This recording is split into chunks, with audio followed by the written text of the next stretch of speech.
বন্ধু, কালকে নিমাইদা কল দিছিল, তা ওদের যে পূজা শুরু হয়েছে ওখানে গেলাম।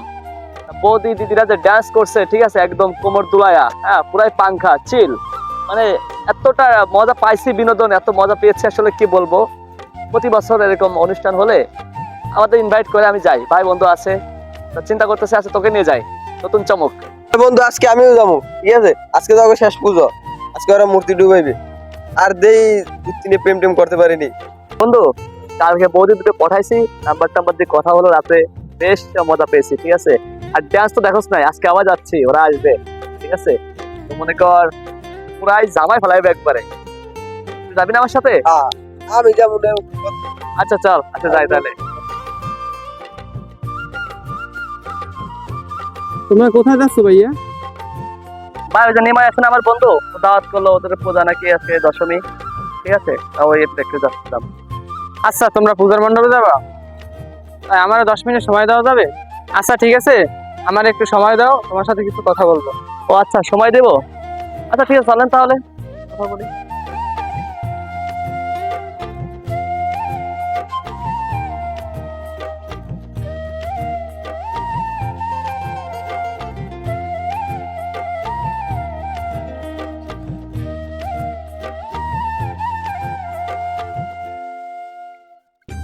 আসসালামু আলাইকুম।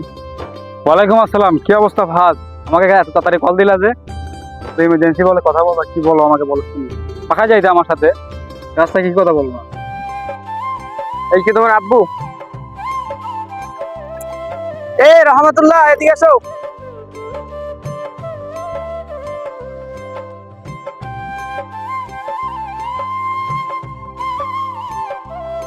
তো ফাহাদ এদেরকে ডাকলা কেন?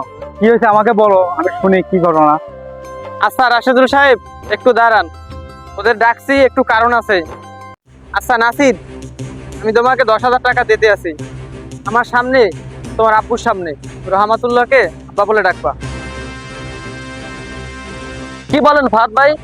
আমার আব্বু থাকতে আমি আমার ছোট ভাই বয়সে একজনকে আব্বু বলবো? কি সব উল্টোপাল্টা কথা বলেন, মাথা ঠিক আছে আপনার?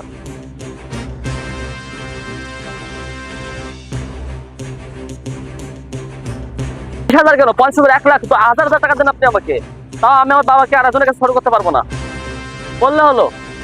টাকায় টাকায় কি সবকিছু হয়ে যায় নাকি ভাই? বাবার সামনে যদি আমি আরেকজনকে বাবা বলে ডাকি, তাহলে আমার বাবা কি, আর বাবার মুখ থাকবে, আর বাবা ছোট হয়ে যাবে এখানে। হাত ভাই, আপনি কিভাবে কথা বলেন? বাপের সামনে তো ছেলেকে অন্য একজনের যদি বাবা বলতে ডাকেন, তাহলে কেমন লাগে বাপের? আপনি জ্ঞানী মানুষ হয়ে কিভাবে এই কথাগুলো বললেন? আচ্ছা ঠিক আছে, তোমার শান্ত হও, সবকিছু আমি তোমাদেরকে বুঝাই বলতে আছি।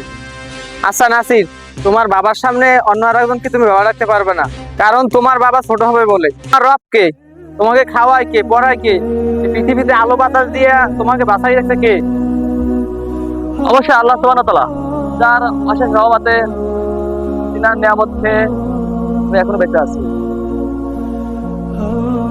অথচ যেখানে আল্লাহর সাথে শিরিক করা হয়, আল্লাহকে ছোট করা হয়, সেইখানে তোমরা যাইতে আছো নাচ গান করার জন্য। আচ্ছা শোনো, তোমার এক বন্ধুকে আজকে তো জুমার দিন, নামাজ পড়ার জন্য দাওয়াত দিবা, আর দুপুরে গরুর গোশত দিয়ে ভাত খাওয়ার দিনে বলবা, দেখবা সে খায় কিনা, তাহলে আমি 1 লাখ টাকা তাকে দেবো। টাকা কেন ভাই? ওকে হাজার হাজার লাখ লাখ টাকা দিলে ওরা তো আমাদের সাথে আসবে না, নামাজও পড়তে আসবে না, গরু মাসে ভাতও খাবে না, কারণ ওরা তো হিন্দু, আমরা মুসলিম, ওদের ধর্মের নীতিরীতি আলাদা, কেমনে আসবে তারা? আচ্ছা তুমি বললা ও হিন্দু আর আমরা মুসলিম, এই কারণে ওরা আসবে না, তুমি কি করে ওদের পূজার মণ্ডপে যাবা?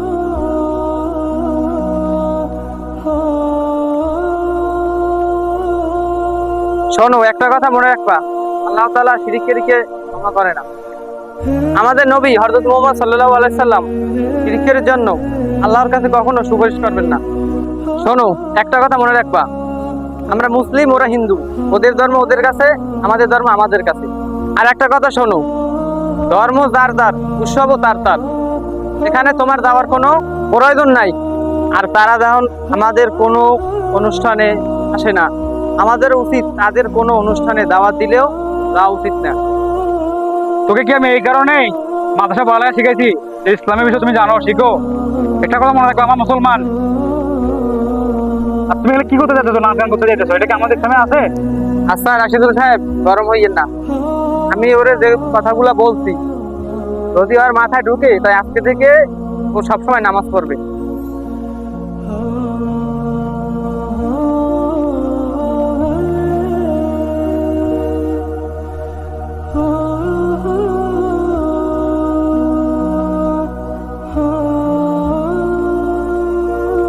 আসলে ফাহাদ ভাই, আমরা মুসলমান ঘরে জন্ম নিলে কিন্তু মুসলমান হওয়া যায় না, ঠিক আছে? আমরা কিন্তু নামে মুসলমান। আমাদের এমন একটা পর্যায়ে চলে গেছে যে হিন্দুদের সংস্কৃতি গুলো ফলো করি, খ্রিস্টানদের সব সংস্কৃতি ফলো করি, ঠিক আছে? এটা সেটা সবকিছু ওদের ফলো করি, কিন্তু আমাদের ইসলামে এর সাথে নীতি রীতি নিয়ম কানুন আছে, এগুলো আমরা একটা বারও দেখি না, ঠিক আছে? কি বলবো, এতটা হতভাগা আমরা আসলে ভাই, বুঝছেন? যাই হোক, ভুল করে ফেলছি আমার জীবনে, আসলে কি বলবো, জানি না আল্লাহ মাফ করবে কিনা। আচ্ছা শোনো, তুমি যদি সঠিকভাবে তওবা করো আর যদি শিরিক না করো, আল্লাহ তাআলা অবশ্যই তোমাকে ক্ষমা করবে। আচ্ছা রাশিদুল সাহেব শোনেন, প্রত্যেকটা বাবা মার উচিত তার ছেলে কোথায় যায়, কি করে না করে সবকিছু খোঁজ খবর রাখা। আর সে জাহান্নামে একা যাবে না, সাথে আপনাকেও নিয়ে যাবে। আচ্ছা ঠিক আছে, এখন থেকে 5 ওয়াক্ত নামাজ পড়বা, ভালো পথে চলবা, ঠিক আছে? আচ্ছা ঠিক আছে, যাও তাই, হ্যাঁ?